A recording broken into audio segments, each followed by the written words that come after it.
This is Sasha Graham, and right now I am making this video to go through the Tarot of the Haunted House with you. This particular video is going to be the major arcana, so I'm going to kind of explain, walk you through the images on the cards, the deeper meanings, the things that you can look out for when you're reading with the deck. So this is a narrative tarot deck, meaning a story is unfolding along with the Fool, and that the entire universe of the tarot actually tells a complete story with characters and motivations. It's not just the archetypes of tarot set in a particular art style. So I'm a storyteller. Which is why, of course, I put a really tasty story into this deck. So the Fool, obviously, is the female heroine of the Gothic novella. So this is a woman who has been summoned to a haunted house, and she's terrified of what she's found inside. Now, traditionally, when we see the Fool, we see a character moving from the top of a mountain.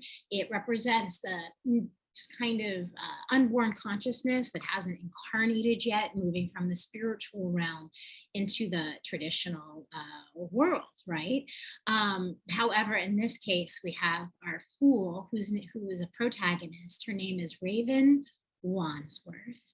She has been summoned to the castle, and she takes on the traditional kind of haunted house soft cover paperback art as we see her terrified and running away. As a funny side note, this was the very first card that the artist of the Haunted House Tarot, Mirko Federici, this was the first image that he gave to us when we were seeking out artists. And the second I saw this card, I knew that Mirko was the artist for this deck. I think he works for Disney, for Marvel. He does a lot of comic book work. And I felt like the whole comic book aesthetic worked perfectly for a haunted house vibe. So there we have Raven running away from a house high on a hill. So you still get the idea of the Fool's descent from the mountaintop, just due from the fact that the haunted house is high and in the distance. And I love how this haunted house is in a threshold space, which is represented by being at the ocean. So that place where water meets land, that kind of transitional space where the air gets thin and things manifest and happen. And so that is our Fool, our heroine. Card number one. I'm just going through so I can see them myself. They should be flashing up on your screen. So the magician in Tarot of the Haunted House is represented by the head butler of the house. So the magician is traditionally charismatic, in control, kind of represents a person on his game, on top of his or her game, and being very dynamic. And that's so traditionally what a head butler would do, right? Putting on the show of wealth, the show of servitude, the show of being there to serve, his or her master. And I included the traditional magician cards have the 4 elements on the table in front of him. And of course, those 4 elements are a reminder that everything you need is right in front of you. So I placed them off to the side on kind of the entry table. And we even see that the posture of the magician, sort of hearkening back to as above, so below, comes with the butler's hand, whose right hand is higher up on the door and whose left hand is kind of gesturing in. So this is that moment when Raven walks into the house, but also this magician this card represents stepping into your magic. That's often, I think, what the magician card is so eloquent at doing, reminding you of how much power, control, and about the sorcerer, the sorceress that you are. So that's why I chose the head butler as the magician card. We have the High Priestess, and she is pictured in the garden. the greenhouse garden that one would traditionally find in the back of a manor house. And I felt like this garden was the type of place that would have a fountain, so we could equate it with the priestess's alignment with the element of water, the full moon, of course, over her head as the full moon aspects the high priestess. We have the two pillars on each side of her, and of course she's holding the scroll. So I think that any tarot reader looking at this high priestess, it's a fairly traditional symbolism, and certainly anybody would know who they were looking at. And would enjoy running into this high priestess if they happen to be creeping around a mansion by the light of the full moon. I will also say the landscape of the world of the haunted house is an eternal night. So the sun rarely rises in Tarot of the Haunted House because we're dealing with shadowy, dark, fearful subjects. So the Empress and her consort, the Emperor, I really saw as the Lord and the Lady of the manor. So as Raven is brought into this house, right, there are people who are expecting her, that she is told to go, go to your room, make up, we'll see you at dinner. Who are the characters who own the house, who's coming down? So for the Empress, I wanted to choose kind of someone who harkened back to 1940s and 50s movies. The Empress is traditionally seen as pregnant. We didn't put an actual pregnancy on the card, but the Empress is holding her belly as if to insinuate that there is a brand new baby afoot. Now, of course, pregnancy in the Empress Tarot card is never literal. Nothing in tarot is literal, it's metaphorical. So this card talks a lot about the creativity inside of you, any of the projects you might be cooking up. The Empress is also incredibly sensual, right, and creative, because she's literally the creativity of the world. So I wanted a really beautiful, soft, glamorous woman. And she's holding in her hand the energy of magic, the energy of creativity. And so she's gazing at that with a hand on her belly, as if to kind of talk about the issues of motherhood and nurturing, creativity and expansion and all of that. So for the Emperor card, you see very clearly we've got a Vincent Price situation happening here. And when I think about a haunted house and an Emperor, it's like, how can you not think of one of those big gamesmen, right? Who's out conquering the world and killing animals. And that's, of course, why we have a globe on the card as well. This idea that, and traditionally in tarot, the Emperor holds a globe in his hand. So I love the idea that we could be really literal with the card and put a globe right there. The gun in his hand adds to a sense of ominousness, and also this control over other things. Now, the Emperor's most kind of effective utility is that he puts limits on things. And while the traditional Emperor should not be feared, in fact, Emperor energy is what gives us like the energy to keep our habits and kind of stay the course. I thought for the haunted house that we definitely needed someone who was a little authoritative and spooky. The Hierophant is literally one of my favorite cards of the deck, because as you can see, if you've got the deck in front of you or you're watching this video, the Hierophant, I've really flipped it on its head. And the point of view of this card is as if you have woken up to find yourself smack dab in the middle of an exorcism, and that you are the one the exorcism is being performed upon. Now, traditionally, the Hierophant card, among the many things that it kind of harkens to, which includes mentorship, teaching, leading, it also talks a lot about religion and the constructs of organized religion in particular, and traditional popes. Oftentimes, organized religion is overbearing. It does impede on people's human rights.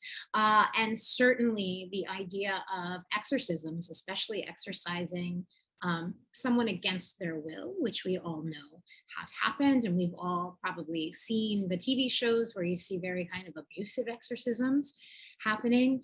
And it's also something that's like terrifying. Obviously, The Exorcist is one of the scariest movies ever. So I just was super excited when I came up with the idea of this card, because it's really about you being in the clutches of a force, an organization, and to be honest with you, white male patriarchy that is having its way with you without consent. And so, of course, this is a darker dive into a Hierophant card, but it's the Tarot of the Haunted House. So what would you expect? And we see also, just like the traditional Hierophant in the Rider-Waite-Smith deck, has all of the crosses. This Hierophant is holding a cross and he's making that same sign of benediction. I thought it would be really interesting to show, especially because she's young and she's curious, to show the Lover's card through the point of view of voyeurism. Why? Because there's the idea that we all have of what the perfect or desired love looks like. And then there's the reality of when it actually happens for us in our life. And certainly for someone who would be exploring a haunted house, no house would be complete without something saucy happening. So I love the idea that Raven is looking in at this Lover's card with all of the things the Lovers represents, passion, ecstasy, finding like the other half. I also like the fact that the traditional Lover's card has three figures, the couple, and then an anointing angel on top. So I like the idea that the three figures in this card are instead a pair of lovers and Raven herself, and that she's coveting what she sees, almost as if it's the first time, and maybe the first time, she's ever entered into a space in real life where she sees a very romantic, excited and erotic couple sort of about to have sex. There's also the inspiration for the landscape of this room I took from the Metropolitan Museum of Art. There's these beautiful rooms that you can walk through. They're literal copies from like drawing rooms in Versailles. And there's one particular red bedroom. It's carved out of wood with a million like angels. And so I sent pictures of that bedroom to Mirko when we were making this card. So that's why the couple is also like in the red blanket. And I love this card, and you'll come across these lovers again, and Raven when we get to the devil. Of course, the mirror of the Lover's card is the devil. So for the Chariot, it was obvious, right? I chose the creepy chauffeur. Every horror movie or an excellent English drama has a chauffeur to play a part, and so just it's a very literal take on the idea that the Chariot is you in the driver's seat. And so here we have the chauffeur opening the door, ready to take Raven wherever she wants to go, or perhaps there's a predetermined destination for her. We don't know. That's up to you. But again, when this card comes up for you in a reading, you might want to ask, are you the one in control of your destiny right now, or are you giving kind of the keys or the reins or the wheel over to someone else? Now, this is the Strength card, and the Strength is traditionally, obviously, we see a figure with a lion. Of course, this represents, the Strength card always represents a person's inner strength. So I thought it would be really quite beautiful if the Strength card was actually Raven at her first moment in the house, where she gazes at her own reflection and sees the strength that she has within, that she has the audacity and the power and the willingness to move forward, even though we're still very much at the beginning of her story. And you'll see that she's got the lemniscate, rather than floating above her head like in the traditional Strength card. There's one at the bottom of her neck, on her necklace. I also love the idea that mirrors in fairy tales and in haunted houses are transformative. You can step through them. So this is a Strength card where it's literally stepping into your power and really recognizing it, honing it, and owning it for yourself. We have the Hermit. Now, I put in the gardener as the hermit. And there's something about this card that really gives me Nancy Drew cover art vibes that I love. And perhaps it's the blue and the yellow. So here we see the wise gardener, like the wise hermit, and he's come out with a lantern to shed his light. Now, traditionally in the tarot, the hermit is not actually alone in his cave meditating. He's standing on the top of a mountain, shining his lantern with a six-pointed star, and all of his wisdom for anybody below who can see it. He's kind of like a beacon in the night. And so the same idea holds true for the gardener in Tarot of the Haunted House. He literally is illuminating the darkness with the lantern of his wisdom. And once again, we see Raven kind of peeking in, saying, you know, what is this? What is going on? So when the hermit comes, again, it's a reflection of not only the wisdom that you accrue when you remove yourself from society to kind of figure out how you know what you know, but also the idea that when you share your wisdom, when you share your light, others take notice, like Raven is doing. Oh, I love this card too. Card number 10, which is the Wheel of Fortune. Now, for me, in every single tarot deck I've ever looked at or imagined, the Wheel of Fortune to me is very much that kind of the generation, kind of the energy that makes our molecules and the entire universe go. So I had this idea that the Wheel of Fortune would be kind of buried in the heart of the house, down in the basement, kind of the place where you might find like the boiler. Stephen King in The Shining, his boiler was very evocative and representative of his character, the writer who was about to boil over. In the haunted house, down in the basement, when you go down into the depths, you of course find kind of the spinning clock of the universe, and with it, the 4 suits of tarot. Okay, the Justice card. I could not wait to do this card because in every spooky horror movie that has to do with a haunted house or horror book, you have the creepy headmate. Now, let's just take a moment and reflect. If you were someone who was in the position to have a staff and say you owned a big home, traditionally the woman of the house actually was not sitting around eating bonbons all day. The wife of the person who lives, or the couple that lived in the house, the wife's job was literally to keep track of the staff. And so often it was the head maid who would report directly to the Mr. or the mistress of the house. And so being the head maid also means that you are in charge of the rest of the staff in the house.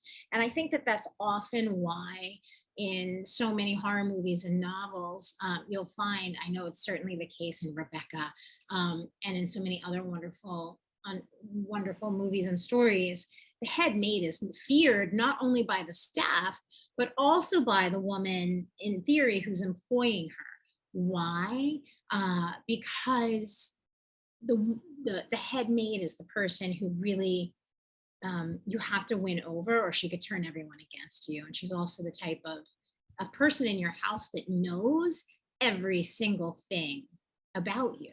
And so there's always that idea, that like kind of push of dominance between the head maid and perhaps the mistress of the house, which is, it's kind of an interesting female construct now that I'm talking about it, because you don't necessarily see that with the male owner of a house and any of the male servants. Certainly that kind of power struggle does not typically exchange between the butler and the man of the house. So it's interesting that the kind of head maid and the mistress of the house is often seen as something that's kind of nefarious. But anyway, here we see the weighing of justice, but of course she's weighing out the sugar, the salt, and the amount of everything that will be coming out of the pantry that is under her lock and key and be made for dinner that night. Because of course the head maid is in charge of making sure no one is stealing from the house. And so she would be ruling with an iron fist. So I like that idea. I think it aligns pretty cool with the idea of justice, and karma and law and rules and measurement.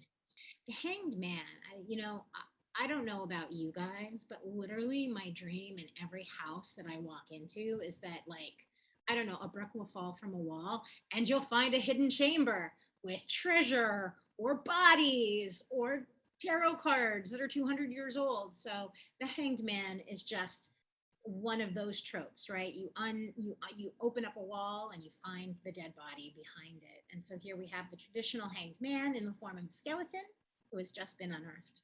So for the Death card, I love the idea of an angel of death who came as a female.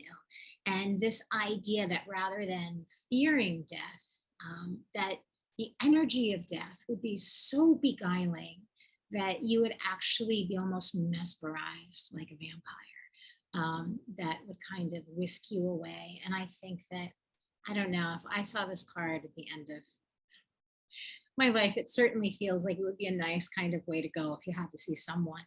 Now, there's a lot of symbolism in the traditional death card in the Rider-Waite-Smith. So much symbolism. It's a really important card. The death card is number 13. It's not the end of the tarot of the majors. It's halfway through the deck. Traditionally, it's the point at which the occultist turns around and makes their way back up the tree of life. That's what the death signifies, right? The death of ignorance in a way, and understanding the true nature of the universe. But we couldn't fit all that into the tarot of the haunted house, so I just chose a sexy female feminist deck. The next card, Temperance. Now, a lot of people equate the Temperance card with the idea of the actual temperance movement that led to the prohibition of alcohol. Now, honestly, that's not my favorite way to kind of interpret this card. I think in general, the Temperance card is a lot more like a blacksmith working with fire, that tempering is you literally getting better at what you do, honing your skills, kind of like the synergy of energy. But I just felt like for the tarot of the haunted house, we might as well go with that temperance bar idea so that we could put a card in the bar. And Mirko created this gorgeous card, which I've actually gotten so much of response to from people who either think they look like the card or people who think this is a really sexy card. But this is Raven taking a break. She's gone to see Temperance, and that is why this card takes place in a bar. Okay, so the next card is the Devil. Now,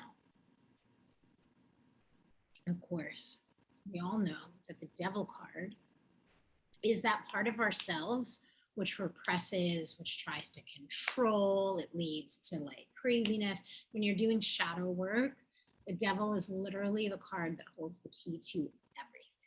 So I thought that in order to, like in the traditional tarot, the Devil is a complete inversion of the traditional Lovers card. So I thought I would do exactly the same thing for Tarot of the Haunted House. Only the problem is, for Raven, unfortunately, she was so jealous of what she saw happening in the Lovers card, and she was so consumed with this, why her, not me, which I think a lot of us can certainly relate to at some point or other in our lives, when we think other people have it so easy or they get the things that they want and we're left out in the cold. Seriously, like the third wheel situation, right? I thought that would be, love and passion would be enough to want to enslave and punish people for being happy and feeling pleasure when you're not feeling it. I thought that was an incredibly evocative way of describing the Devil card. So we see a lot of the same traditional symbolism, the chains around the couple's neck, but they can break free if they wanted. This kind of dark shadow behind Raven, which of course is a metaphor for the shadow self, and the idea that the Devil card is that card which holds every bit of power for the devil. And the fire and the brimstone and all of that. Raven's a little out of control in this card. Who hasn't been there? In traditional tarot, the devil is kind of embraced and vanquished. And then the next card is the Tower card, which is the complete destruction of everything you know. Now, why in the world would the Tower follow the devil?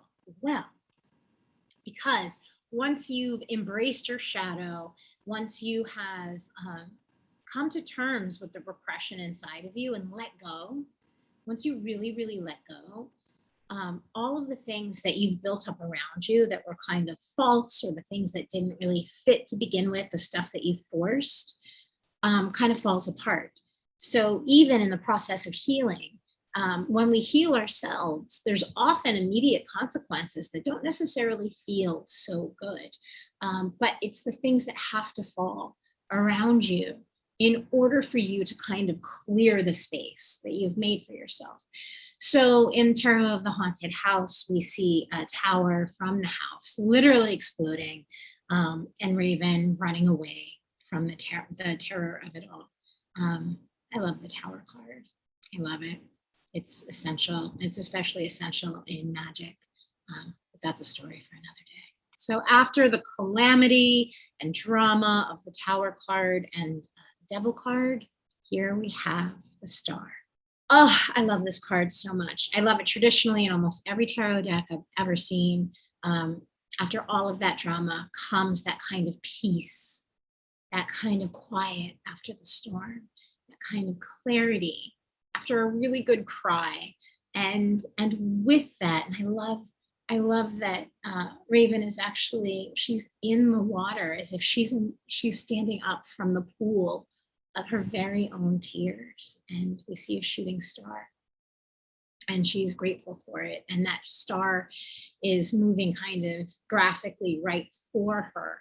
So that also indicates that idea of synergy between the artist and the muse, the ability to be open to receive inspiration, but also to give inspiration to others. So everything that comes along with beauty and vulnerability. So after that kind of healing quality and inspiration of the star, interestingly in the tarot, it brings us back into the moon, which is not really a peaceful card at all, because the moon signifies darkness, it signifies the occult, psychic dreams, madness, craziness, full moon energy. But the reason the moon card comes after the star card, and if anybody who's familiar with the traditional moon card knows that there is a crawfish coming up from a pool of liquid. What this represents is something new that springs inside of you after you've done all of that clearing, right? So the tower has come, everything's fallen apart, you've gained clarity and inspiration, an impulse that wants to grow. And that's what we have, literally Raven moving up and out of the water in the previous card, in the star. And the dogs kind of sit back and are howling as the gate opens, and the gate represents the two towers in the traditional card. And there we see again the haunted house looming at the top of the hill with a full moon shining over it. We see her moving toward her ultimate destiny. So it truly is the fool's journey, right? That final bit, that last push. So she's moving towards walking into who she truly is. And then, of course, before she gets to the house, the sun rises. Now, the sun card represents manifestation and beauty and exuberance. So in this, I think it's the only card with a big, beautiful rising sun. We see Raven, and her hands are sunflowers, evocative of the original Rider-Waite-Smith.